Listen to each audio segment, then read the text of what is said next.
வணக்கம். Welcome to life horoscope. இந்த பதிவில் கைரேகை ஜோதிடம் பார்க்க போகிறோம். இப்போ சொல்லக்கூடிய ரேகைகளோட அமைப்பு ஆண்களை வலது கையும் பெண்களை இடது கையும் பார்த்து செக் பண்ணிக்கோங்க. இப்போ உங்களுக்கு இதில் என்ன டாபிக் சொல்ல போகிறோன்னா, சொந்த வீட்டில் இருக்கக்கூடிய குடுப்பினை யாருக்கெல்லாம் ஏற்படும். இப்போ சொல்லக்கூடிய விதி உங்கள் கைரேகையில் பொருந்துச்சுன்னா நீங்கள் சொந்த வீட்டில் இருப்பீங்க. அதே நிலை எப்படி பார்க்கும்போது தீய பழக்க வழக்கங்களுக்கு கூடா நட்பு இணையக்கூடிய அமைப்பில் அவங்களோட பிஹேவியர்லாம் மாறக்கூடிய அமைப்புள்ள கைரேகை எப்படி இருக்குன்னு நம்ம சொல்ல போகிறோம். இதை தவிர்த்து திருமண வாழ்க்கை சார்ந்த விஷயங்களில் இந்த மாதிரி ரேகை இருந்தாலும் திருமண வாழ்க்கை சிறப்பாக அமையதில்லை. அதுக்குண்டான ரேகையும் உங்களுக்கு சொல்ல போகிறோம். நல்ல ஒரு லக்ஸரியான வாழ்க்கை பிறப்பின் அமைப்பிலிருந்தே அவங்க நல்ல ஒரு ஹைஃபையான ஒரு வாழ்க்கையை வாழக்கூடிய கைரேகை அமைப்பு என்ன மாதிரி அமைப்பு இருக்குன்றதை சொல்ல போகிறோம். இதை தவிர்த்து நிறைய பேருக்கு உள்ளங்கையில் எக்ஸ்குரி அமைப்பு இருக்கும். ஆனால் அதே ரேகை சில அமைப்பு பிரமிடி ஷேப் வண்டியும் வந்தாலும் என்ன பலன்கள்ன்றதை சொல்ல போகிறோம். ஒன் பை ஒன்னாக பார்க்கலாம். இப்போ ஃபஸ்ட்டு இந்த சார்ட்டை பாருங்கள். செவ்வாய் மேடு சொல்லக்கூடிய அமைப்பு உங்களுக்கு நல்ல ஒரு பொசிஷனில் இருக்கணும். பள்ளமாக இருக்கக்கூடாது, கரு மச்சங்கள் இருக்கக்கூடாது, தடைக்கோடுகள் இல்லாமல். முக்கியமாக இருதய ரேகை சொல்லக்கூடிய அமைப்பு சில பேருக்கு பார்க்கும்போது இந்த செவ்வாய் மேடை நோக்கின மாதிரி பயணிப்பாங்க, ஆனால் டச் ஆகாது. நெக்ஸ்ட்டு அதே புத்தி ரேகை சில பேருக்கு சந்திர மேடை நோக்கின மாதிரி பயணிப்பாங்க.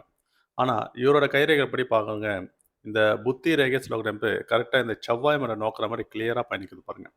செவ்வாய் தான் வீடு, மண், ப்ராப்பர்ட்டி வாங்கக்கூடிய குடுப்பனை உள்ள கிரகம். அது நீங்கள் ஃப்ளாட் டைப்பில் இருப்பீங்களான்றது சுக்கிரன் மேடை பார்க்கணும். இல்லைனா நீங்கள் ஏதாச்சும் ஒரு பூர்வீக சொத்தில் இருப்பீங்களான்றது சனீஸ்வரன் மேடை பார்க்கணும்.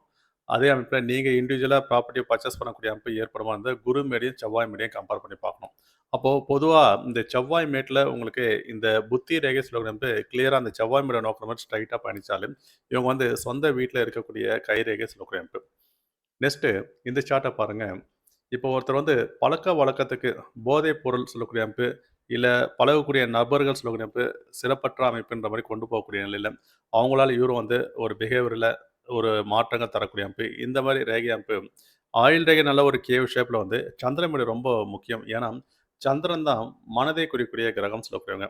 அப்போ நம்மளோட கேரக்டர் வைஸும் சரி, நம்ம பிஹேவியரும் சரி, பழக்க வழக்கத்தில் அப்படியே நம்ம அடிக்ட் ஆகக்கூடிய அமைப்புன்ற மாதிரி ஏற்படும்.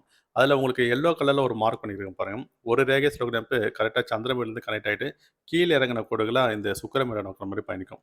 இன்னொரு ரேகை சொல்லக்கூடிய அமைப்பு அதே ஆயில் ரேகையிலேருந்து கனெக்ட் ஆகிட்டு கரெக்டாக மணிக்கட்டை ஒட்டின மாதிரி சந்திரமேடை நோக்கிற மாதிரி பயணிக்கும். அப்போ இந்த மாதிரி ஒரு நபர்கள் கைரேகையில் இருந்ததுன்னா அதில் அந்த சந்திரமேடு கெட்டு போயிருக்கும். அதாவது சந்திரமேடு நல்லா இருந்ததுன்னா அதோட விதிகள் வேறு மாதிரி அமையும். சந்திரமேடு பள்ளமாக இருக்கக்கூடிய அமைப்புன்ற மாதிரி ஏற்படும். இல்லை ஏதாச்சும் ஒரு அழுத்தமான குறியீடுகள்ன்ற மாதிரி இருக்கும். இல்லை கரு மச்சங்கள்ன்ற மாதிரி ஏற்படும். இந்த மாதிரி அமைப்பு இருந்ததுன்னா அவங்களோட பிஹேவியர் சொல்லக்கூடிய அமைப்பு அவங்க விதி ரேகையை பொறுத்து எந்த காலகட்டத்தில் இவங்களோட பிஹேவியர் மாறும், எப்போ இவங்களோட பழக்க வழக்கங்களில் ஒரு தீய பழக்கத்தில் அடிமையாகக்கூடிய அமைப்பு, அடிக்ட் ஆகக்கூடிய அமைப்புன்ற மாதிரி ஏற்படும். இதை பார்த்து சொல்லக்கூடிய அமைப்பு. பொதுவாக இந்த மாதிரி கைரேகை அமைப்பு இருக்கிறது சிறப்பு கிடையாது. நெக்ஸ்ட்டு இந்த சார்ட்டை பாருங்கள். சில பேருக்கு இந்த திருமண வாழ்க்கையில் விதிமுறைகள்லாம் இருக்குது.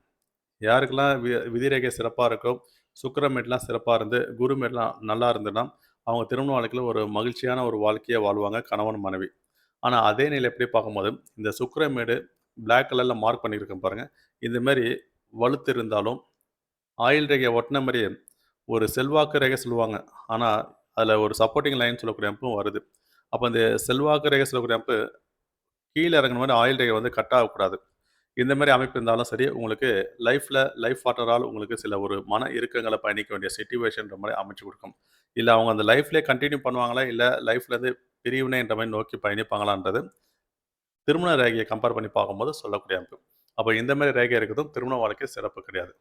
அடுத்தது ஒருத்தர் பிறப்பிலேருந்து ஒரு வசதியான வாழ்க்கையை, நல்ல ஒரு லக்ஸரியான ஒரு ஹைஃபையான ஒரு வாழ்க்கையை வாழணும்னா, பொதுவாக மணிக்கட்டில் நல்ல ஒரு அழுத்தமான குறியீடுகள் இருந்து அந்த மணிக்கட்டில் ஒரு பிரமிடு ஷேப் வடிவங்கள் அந்த பிரமிடு ஷேப் வடிவம் அதுலேருந்து உங்களுக்கு ஆயில் ரேகை சொல்லக்கூடிய அமைப்பும், விதி ரேகை சொல்லக்கூடிய அமைப்பும், நல்ல ஒரு கேவ் ஷேப்பில் உங்களுக்கு சனீஸ்வரம் எடுக்கும், குரு எடுக்கும் இடையில பயணிச்சனாலே இவங்க நல்ல ஒரு வசதியான வாழ்க்கை, தந்தை தாய் சொல்லக்கூடியவங்க நல்ல ஒரு செல்வாக்கா, நல்ல ஒரு பொருளாதார சார்ந்த விஷயம்ல ஒரு வளர்ச்சியில் இருக்கக்கூடிய நபரோட குடும்பத்தில் தான் இந்த மாதிரி கைரேகை இருக்கக்கூடிய நபர்கள் பிறப்பாங்க.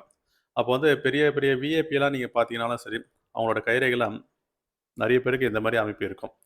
அப்போ இந்த மாதிரி கைரேகை அமைப்பு இருக்கிறவங்களுக்கு வளர்ச்சிகள் அதிகமாக இருக்கக்கூடிய அமைப்பு, பிறப்பின் அமைப்புலேருந்து வசதி வாய்ப்புகள் எந்த ஒரு குறைகளும் இல்லாமல் நல்ல ஒரு ஹைஃபையான வாழ்க்கையை வாழக்கூடிய அமைப்புள்ள கைரேகை. நெக்ஸ்ட்டு இந்த இருதய ரேகை, புத்தி ரேகை இடையில உங்களுக்கு எக்ஸ்பிரி அமைப்பு இருக்கும். ஆனா, பிரமிடு ஷேப் வடிவங்களும் நெறைய பேர் கைரேகையில இருக்கு.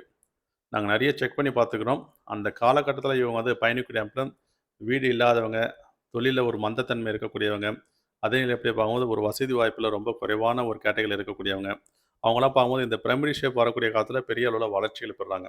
இதுல 3 விதிகள் இருக்கு. குரு சொல்லக்கூடியவங்க மேடு நல்லா இருக்கணும். அதையும் நம்ம கம்பேர் பண்ணோம். ஏன்னா, என் கையில பிரமிடு ஷேப் இருக்கு. நீங்க சொல்ற மாரி இல்லன்ற மாரி சொல்லுவாங்க. அப்போ வந்து இந்த குரு மேடு நல்லா இருக்கணும். அத தவிர்த்து விதி ரேகையில உங்களுக்கு சதுரக்குறி அமைப்பு வரக்கூடாது. கூடவே தன ரேகை சிறப்பா இருக்கணும். இத 3யுமே நம்ம வந்து கம்பேர் பண்ணி பார்த்து, இந்த பிரமிடு ஷேப் வடிவங்கள் வரக்கூடிய காலகட்டம் விதி ரேகை மெஷர் பண்ணி எந்த வயசுல அவருக்கு ஆக்டிவேட் ஆகுதுன்னு பார்க்கும்போது, அவருக்கு அந்த காலகட்டத்தில இருந்து பெரிய அளவுல வளர்ச்சிகள் சொல்லக்கூடிய அமைப்பு, கோடிகள சம்பாதிக்கக்கூடிய அமைப்புன்ற மாரி நல்ல ஒரு ஃபினான்ஷியல் சார்ந்த விஷயங்கள மேன்மை பெறக்கூடிய அமைப்பை நோக்கி அவங்க வந்து பயணிப்பாங்க. சரி, இந்த பதிவுல உங்களுக்கு ஏதாச்சும் டவுட் இருந்ததுன்னா கமெண்ட் பண்ணுங்க. இந்த சேனல லைக் பண்ணுங்க. சப்ஸ்கிரைப் பண்ணுங்க. உங்க நட்பு வட்டாரங்களுக்கு ஷேர் பண்ணுங்க. அடுத்த ஒரு நல்ல ஒரு பதிவு சந்திப்போம். நன்றி. வணக்கம்.